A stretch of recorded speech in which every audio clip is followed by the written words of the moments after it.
মনটাই চাইতেছে আপনার একদম ঘাড়াই মিয়া ফাইজলামি শুরু করছেন আপনি। হ্যাঁ এই আমার তো মনে হচ্ছে যে আপনি হিসাব করে মোবাইলটাই খাইছেন ওইখানে। আরে ওই মোবাইলে হইলে আমার সব কিছু, যত জায়গায় আমি সিবি দিছি ওই সব জায়গায় চাকরির জন্য ফোন কল তো ওই মোবাইলের মধ্যে আইব। ভাই আমি আপনার কি ক্ষতি করছিলাম বলেন তো? আপনি আমার এরকম একটা বিপদের মধ্যে ফাঁসাই দিলেন।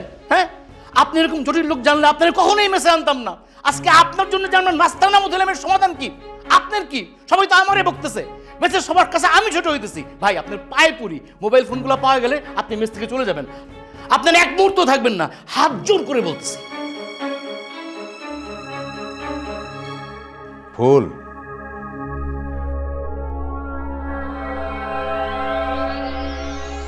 তুমি কিন্তু আমাকে সহযোগিতা করছো না।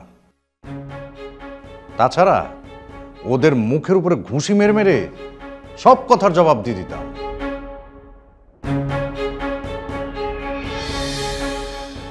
আপনি কি আমার অবস্থাটা বুঝতেছেন? চুপ করে আছেন কেন?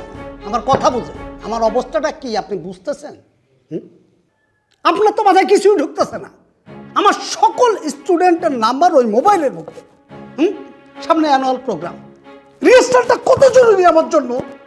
আপনি সমস্ত মোবাইল দিয়ে আসছেন, ফাজলামো করেন। ভাই বহুত ঝামেলা করছেন, বহুত ঝামেলা করছেন। দয়া করে আজ ঝামেলা করেন না, মেয়েগুলোর কাছে যান, ওই মেয়েগুলার ফোন উদ্ধার করেও আমাদের ফোনগুলো দয়া করে নিয়ে আসেন প্লিজ। ভাই তাকায় আসছেন কেন ফেল ফেল করে? কথা নেই মুখে, বোমা নাকি? একদম ফাজলামো কিন্তু সহ্য হচ্ছে না। মোবাইল কিনতে পাবে নিয়ে আসবেন, এই লাখ বলে গেলাম।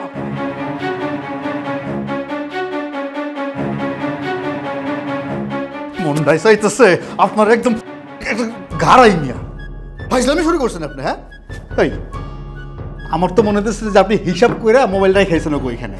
আরে ওই মোবাইলে হইলে আমার সব কিছু, যত জায়গায় আমি সিবি দিছি ওই সব জায়গায় চাকরির জন্য ফোন কল তো ওই মোবাইলের মধ্যে আইব। ইয়ার কি শুরু করছে? যদি একটা ইন্টারভিউ আমি মিস করছি এই মোবাইলের কারণে, তাইলে আপনার যে আমি কি করুম আমি নিজে এটা উচ্চারণ করতে পারতেছি না। কথা কইও লাভ নেই, জবাব নেই।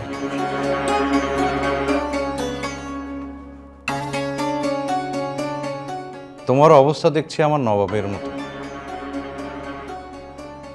সবাই যার যার নিজ নিজ জায়গা থেকে ভুল করলো, তারপর সব দোষ নবাবের উপরে চাপিয়ে দিল, এরপর ইংরেজদের গোলামি করা শুরু করলো। এই হচ্ছে বাঙালি। একটু চুপ করেন তো। না না, আমাকে কথা বলতে হবে। তোমার এরকম দুঃসময়ে আমি তো চুপ করে থাকতে পারি না। আপনি যদি চুপ করে না থাকেন তাহলে আমি চিন্তা করবো কিভাবে? যেভাবে ওকে মোবাইলগুলো খুঁজে বের করে দিতে হবে, নাহলে ঝামেলা আরো বাড়বে। মোবাইল তুমি পাবে। টিপা নাসের সাথে তোমার ফোনে কথা হয়েছে না? ও হচ্ছে এই এলাকার চোরদের ওস্তাদ। তার সাথে কথা বলো, সে চোরদেরকে ধরে নিয়ে আসবে, তারপর তুমি মোবাইল পেয়ে যাবে। চোর নয় ধরলো, কিন্তু চোরগুলো যদি মোবাইল আবার বিক্রি করে দেয় তখন সেইগুলো কিভাবে উদ্ধার হবে? মোবাইল বিক্রি করবে মানে? মোবাইল মোবাইল বিক্রি করে টাকা পাবে। এই জন্যই তো চোররা মানুষের বাড়িতে গিয়ে মোবাইল চুরি করে, তারপর এগুলো বেচে দেয়, বেচে টাকা পায়। হায় রে পৃথিবী, মোবাইল দেখছি এখন একটা মানুষের নিত্য প্রয়োজনীয় জিনিস, সেটাকেও বিক্রি করে টাকা নেয়। আমার আর ভালো লাগতেছে না, আমি আর এই শহরে থাকবো না। মোবাইলগুলো কোনোভাবে উদ্ধার করে দিতে পারলে আমি তারপরে চলে যাব। আপনার ইচ্ছে হলে আপনি থাকেন, নাহলে আপনি আমার সাথেও যাইতে পারেন। কি করবেন সেটা আপনার বিষয়।